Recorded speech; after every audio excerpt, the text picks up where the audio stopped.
Hello, আসসালামু আলাইকুম বন্ধুরা। আশা করি আপনারা সকলেই ভালো আছেন। আপনাদের ওয়াইফাই যাদের এরকম দেখায় যে connect to device can not private internet, তো এটা হচ্ছে আমি যে অফিসে কাজ করি সেই অফিসের ওয়াইফাই। আমাকে প্রায় কয়েকদিন পর পরই ওনারা আমাকে ব্লক করে দেয়। যেহেতু আমি ছোটো ওয়ার্কার, সেক্ষেত্রে তারা আমাকে ব্লক করে দেয়। আমি অনেকজনের কাছ থেকে পাসওয়ার্ড আনার চেষ্টা করতে কিন্তু পাই না।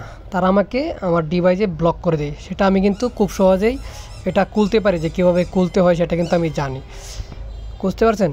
আমি আপনাদের দেখিয়ে দিচ্ছি যে কীভাবে খুলতে হয়। দেখতে পাচ্ছেন এখানে যে খুলে দিয়েছি, এখানে দুইটা অপশন থাকে নিচে, যে কোনো দুইটা অপশনের মধ্যে যে কোনো একটা অপশন আপনারা সিলেক্ট করে দিবেন যে কোন আইপিতে ব্লক করছে। সেই আইপিটা যদি আপনারা অন করে দেন তাহলে অবশ্যই আপনার ওয়াইফাইটা আবার চালু হয়ে যাবে।